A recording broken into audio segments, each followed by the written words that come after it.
What's up, music makers? Thank you so much for tuning in to DJ Tech Tools.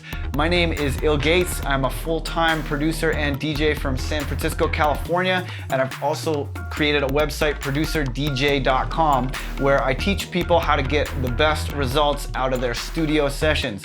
So I'm probably most known as an educator for my workshop series, The Ill Methodology, which you can check out at ill.methodologyworkshop.com. In this series, I teach people all about workflow. So today we're going to share the top 5 tips to help you get the most out of your studio workflow.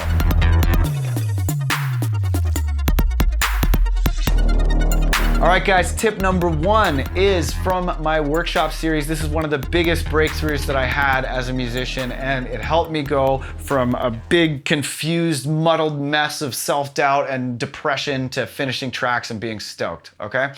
So basically, everybody's biggest problem is trying to do everything all at once. If you're trying to learn a plugin while you're trying to mix, while you're trying to do sound design, while you're trying to make all of your bass sounds and drum kits and practice finger drumming and everything all at once, it's a mess. You're not going to get a track done. And it's really important to understand that writing a track, it's about communicating emotion, right? So like, let's say you're writing a breakup song or a song for your dead friend, or, a song just because you're having the best day ever.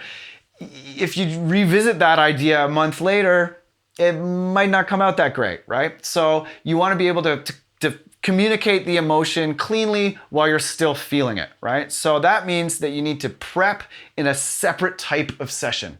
Okay, so I call these writing and prep sessions, or daytime and nighttime sessions, because I find that that's typically the best way for them to fit into my life. So prep, think about it like you're a chef in a kitchen. If the head chef is going to make this real fancy dish with all these preparations and have it ready in like half an hour, you need to have another chef whose job it is to prepare the marinades the night before and do all the chopping and blah, blah, blah, right? So that would be a nighttime session. But a nighttime session could happen in the day, just anytime when you have a shorter amount of time, you don't have like 4+ hours to write, then you'd prep. So you do your sound design, learn plugins, learn about acoustically treating your room, make your bass sounds, make your drum kits, etc., etc., etc. Organize your library. Anything that's not writing, you do in a nighttime session or a prep session.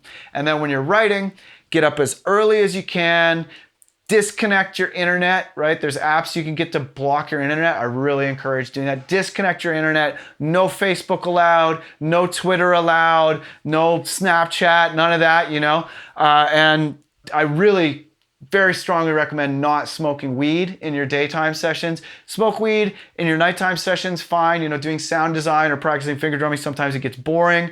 But if you're rolling up a blunt first thing in the morning, it's not going to help you get a track done, okay? So daytime sessions, get up as early as you can and really just focus on getting that track done while you're still feeling what you're feeling. And then in the nighttime sessions, that's when you go exploring and go into tweaky world and you're just not so results oriented, right? Because that experimentation is also important, but it has its place too. So daytime, writing, nighttime, prep. That's tip number 1. All right, tip number 2 is to understand that there are 3 phases to the writing process, right? I like to refer to these phases as phase 1, saying yes, phase 2, saying no, and phase 3, finishing up. Okay, so what does that mean? All right, phase 1, saying yes. That's when you're jamming, you're generating new ideas, you're making what I call the super loop, which is where you have just channels and channels and channels and channels looping for 8 or 16 bars, where you're muting and unmuting channels and just trying out ideas, and you're like, yeah, I want to use that, yeah, I want to use that, that could be good, that could be good, great, in it all goes, and you generate the super loop, which has all tons and tons and tons of ideas that are there waiting for phase 2. Phase 2 is saying no. This is where you arrange your ideas into a track. And the reason why saying no is so important at this step is because you arrange subtractively, right? If you've ever sat down at a track and just had this blank canvas staring you in the face, it can be really intimidating. But if you take your super loop and you go paste, paste, paste, paste, paste, so you have like 5 minutes of the super loop looping, then you can just delete stuff to create your arrangement. And you know how they say it's not over until the fat lady sings? I have a saying, it's not over until somebody kills a puppy, right? And that's because there's great ideas that you're gonna have to say no to. You're gonna have to kill those puppies and it's gonna feel terrible, but you can't have all of your ideas in one song or you're just not gonna get it done. A good song should do one thing really well, not all the things, okay? If you're trying to do all the things, that's ego, okay? It's ego, it's not helping you write a good song. A good song should do one thing really well. So you sit there, you look at your super loop and you're like, what is the best moment? What's the best idea? What is that magic 20%, right? And then you arrange your track based on delivering that moment as well as you can and delivering it as often as you can and stretching it out to just be like, yes, oh, there it is again, oh, give it to me, you know, that's what you want to create, right? Make it do one thing amazingly well and just keep delivering that thing. Have that one thing guide your arrangement. And when you're arranging, you like I find it really useful to set little flags up at the top that say like, okay, intro, build up, breakdown, blah, blah, blah. If you're not sure where to put what, find a song you like, put it in, mark the flags in Ableton, delete the song, and then use your own sounds to recreate the arrangement. That's another really great way to do it. But phase 2, you're saying no, you're arranging by subtracting, not by adding. So you take your super loop, copy, and then subtract things to create your arrangement, right? And then you think you're done, but you're not. That's where phase 3 comes in. Phase 3 is where you finalize. So all of your writing's done at this point. I find it really useful to just flatten everything down to stems so that you're dealing with a bunch of audio and you're editing audio instead of a bunch of synthesis. Because if you have all of these different synthesizers and things, they're gonna use all your processor just to make the sounds. And when you go to mix, your DAW is gonna be sluggish. And when you put your plugins on, it's like you're not gonna have enough processor to load the fancy plugins, right? So you render everything down to stems. And usually you'll notice things are a little bit late too, like your drum beats aren't quite hitting right on the beat that you want them to. So you can correct the timing of everything and get all of your cuts so that the oscillators or all the drum hits are in phase with your bass oscillators and just tidy everything up. And then you'll be using like 2% of your processor to run all of these audio stems. And then you can go get the Waves plugins or the Vox & Go plugins or the fancy Fab Filter ones or Isotope or, you know, whatever else that you use. I like the UAD stuff, but whatever else you use that uses a lot of processor, and you mix again. And then while you're mixing, you do edits and, you know, some backwardses and pitch shifts and whatever to kind of fancy up your stems, right? Those kind of final edits, there's always more that you can do, right? And you're not gonna do that if you think you're finishing in phase 2. So, and then you go out and you test that and you may find that you need to come back and tweak a couple things, but usually you're done after phase 3. So those are the 3 phases of production. All right, so tip number 3 is making your studio ergonomic. Now, I like to stand up for phase 1 of the production, and I like to be able to have access to all of my hardware and the ability to sample myself in either Ableton or Machine from a standing position. So I have these robot arms, I call them, but it's if you're ordering it on Amazon, it's called a monitor tree. They're like $60 and they clamp to your table and they make it so you can move your equipment around based on what you're doing. So when I'm standing up, I'll use either the APC or Machine to sample myself. And if I want to switch them, they're Velcroed to the arms instead of screwed. Very, very easy to do. And that means that, you know, I have access to all of my equipment wherever I am in the studio, and that I can stand up, move the laptop around, et cetera, et cetera, et cetera. So that was a really big help for me. They'll clamp to any desk. They're like $60 on Amazon. And then if you are doing it, I recommend you Velcro your equipment to the arms instead of screwing it, because then you can move it around and it's modular.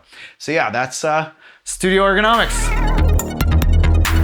All right, tip number 4, and this is a cornerstone of the ill methodology, is a process that has come to be referred to as timeboxing. I time box with this kitchen timer. You'd use it for cooking. I use it to cook up ill beats, yo. So what you wanna do is make a list, listen to your track, make a list of everything that needs to happen, set yourself a time limit, crank the timer and start crossing things off of that list.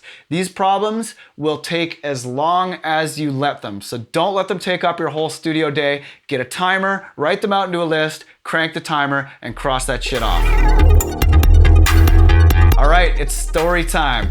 I recently, through the support of my students and patrons at patreon.com, was able to sublet my place in San Francisco, have no gigs for 4 months, and just travel around the world with my wife. We went to 9 countries in 4 months. It was amazing. I learned so much.